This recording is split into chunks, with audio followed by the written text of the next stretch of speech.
বন্ধুরা, আপনারা অনেকেই জানেন না, যাদের ডাব্লিউবি রেজিস্ট্রেশন হয়ে গেছে তারা কিভাবে পেমেন্ট করবে খুঁজে পাচ্ছেন না।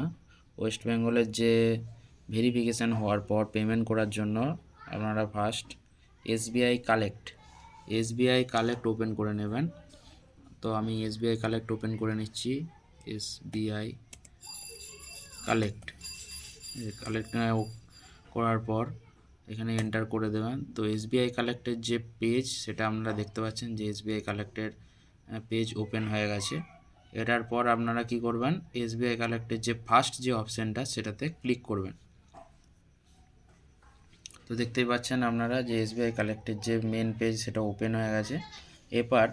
এবার এখান থেকে আপনারা একটু স্ক্রল ডাউন করলেই দেখতে পাবেন যে এখানে এডুকেশনাল ইনস্টিটিউশন বলে আপনারা দেখতে পাবেন যে এডুকেশনাল ইনস্টিটিউশন আছে। এখানে ক্লিক করার সাথে সাথে আপনাদের কাছে পুরো পেজটা এরকম চলে আসবে। এই যে পুরো পেজটা দেখতে পাচ্ছেন, এটা হচ্ছে ফুল পেজ, ঠিক আছে। এই পেজটাও আপনারা ওই ইনস্টিটিউশন অপশানে ক্লিক করার সাথে সাথে এই পেজটা ওপেন হয়ে যাবে।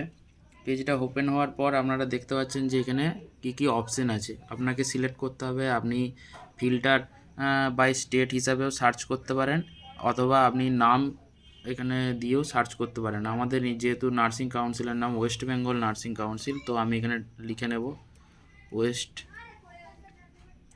বেঙ্গল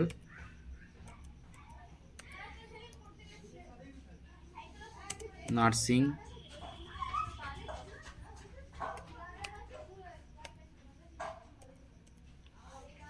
দেখুন নিচে চলে এসছে ওয়েস্ট বেঙ্গল নার্সিং কাউন্সিল। তো আমি এটাই ক্লিক করে নেব। ক্লিক করার সাথে সাথে আপনারা দেখতে পাচ্ছেন যে এখানে আরেকটা পেজ ওপেন হয়ে গেছে, নেক্সট পেজ। তো নেক্সট পেজে যে অপশানটা আছে সিলেক্ট এনি ক্যাটাগরি, তো সিলেক্ট এনি ক্যাটাগরিতে আমি সিলেক্ট যখন করব তখন আপনারা এখানে অনেকগুলি অপশান পাবেন। তার মধ্যে আপনারা দেখতে পাবেন যে এখানে রেসিপ্রোকাল রেজিস্ট্রেশন বলে অপশান আছে। আপনারা দেখতে পাবেন additional qualification, examination fees for final registration and reciprocal registration. তো রেসিপ্রোকাল রেজিস্ট্রেশন আমার প্রয়োজন, তো আমি রেসিপ্রোকাল রেজিস্ট্রেশনে এন্টার করে দেবো। তো এরপর দেখতে পাচ্ছেন যে পেজটা ওপেন হয়ে এসছে, সেটা আপনাদের সামনে আমি তুলে ধরছি। এটা ফুল পেজ, ঠিক আছে। এই পেজটা সাবমিট করে আপনাকে পেমেন্ট করতে হবে। তো এই পেজটা যেটা ফুল পেজটা আছে সেটা আমি আপনাকে প্রথম থেকে দেখিয়ে দিই। পূর্ত ভবন, DF block, sector 1, Salt Lake, Kolkata.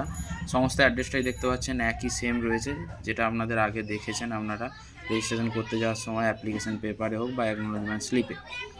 তো এখানে পেমেন্ট ক্যাটাগরির জায়গায় রেসিপ্রোকাল রেজিস্ট্রেশন যেহেতু চলে এসছে, এই জায়গাতে আপনাকে লিখতে হবে আপনার নিজের নাম। আপনার নিজের নাম যখন লিখবেন সব ক্যাপসে লেখার একটু চেষ্টা করবেন। সেকেন্ড, এখানে লিখতে হবে নেম অফ পাস্ট এক্সামিনেশন। আপনি যদি জিএনএম করেছেন তো জিএনএম লিখবেন, ঠিক আছে। যদি আপনি বিএসসি করে থাকেন তাহলে বিএসসি নার্সিং লিখবেন, বিএসসি নার্সিং, ঠিক আছে। তো আমি এখানে লিখে দিচ্ছি বিএসসি নার্সিং, যেহেতু আমি বিএসসি করেছি। নাম্বার অফ ক্যান্ডিডেট, যেহেতু আপনি একার পেমেন্ট করবেন তাই নাম্বার অফ ক্যান্ডিডেটে 1 লিখবেন। তারপর ডেট অফ পাসিং, এই ডেট অফ পাসিং যেটা আপনি পাচ্ছেন এখানে যে ডেট অফ পাসিং, এটা হচ্ছে আপনার কোর্স কমপ্লিকেশন যে সার্টিফিকেট আছে তাতে আপনি দেখতে পারবেন যে কবে আপনি পাস করেছেন, ঠিক আছে। এটা পাস হয়ে যাওয়ার পর আপনি এখানে আপনার নিজের যে মোবাইল নাম্বারটা বসিয়ে দেবেন, যেটাতে আপনি ফর্ম ফিল আপ করেছেন। ধরুন এইভাবে মোবাইল নাম্বারটা আপনি বসিয়ে দিলেন, যেভাবে যে নাম্বারটা দিয়ে আপনি ফর্ম ফিল আপ করেছেন তাতে বসিয়ে দেবেন। ফর বিএসসি নার্সিং ওয়াই লিখবেন, আর জিএনএম হলে এন লিখবেন। তো আমি যেহেতু বিএসসি করেছি তো আমার ক্ষেত্রে ওয়াই হবে, তো আমি এখানে ওয়াই বসাবো। অ্যামাউন্টের ক্ষেত্রে আপনাকে দিতে হবে 2030 টাকা। 2030 টাকা আপনি এখানে আপনাকে লিখতে হবে। এরপর এই রিমার্কের জায়গায় আপনি কিছু রিমার্ক দিতেও পারেন অথবা নাও পারেন, ঠিক আছে। তো রিমার্কের জায়গায় আমি ওকে লিখে দেবো। এরপর পেজটা স্ক্রল ডাউন করব আমি। তো স্ক্রল ডাউন করার পর আমি কি দেখতে পাচ্ছি দেখুন, এখানে লেখা আছে ইন্ডিভিজুয়াল, ঠিক আছে। ইন্ডিভিজুয়াল মানে আপনি নিজের জন্য করছেন। নেম আপনার নিজের নাম দিয়ে দেবেন, যে নাম আপনার অ্যাপ্লিকেশান ফর্মে আছে। আচ্ছা, ডেট অফ বার্থ আপনি আপনার আধার কার্ডে পেয়ে যাবেন, ডেট অফ বার্থ কী আছে সেটা আপনি বসিয়ে দেবেন। মোবাইল নাম্বার, এখানে মোবাইল নাম্বার আপনার যে আছে সেই মোবাইল নাম্বার সেটা আরেকবার বসাতে হবে, এবং ইমেল আইডি যে ইমেল আইডিটা বসাতে হবে যেটা হচ্ছে আপনার অ্যাপ্লিকেশান ফর্মে দেওয়া আছে, এবং ওইটাতে একটা মেসেজ যাবে। ওটার পরে যখনই আপনি I have read and agreed click করবেন, ওই এগ্রিড হওয়ার সাথে সাথে দেখবেন নেক্সট পেজেও আপনাকে ওপেন করে দেবে। নেক্সট পেজ ওপেন হওয়ার সাথে সাথে আপনি দেখতে পাবেন যে নেক্সট পেজ যখন ওপেন হবে তখন আপনার অনেকগুলি অপশান পাবেন। আমি এখানে কিছু যেহেতু ব্ল্যাঙ্ক রেখেছি সেহেতু আমার নেক্সট পেজে যাচ্ছে না।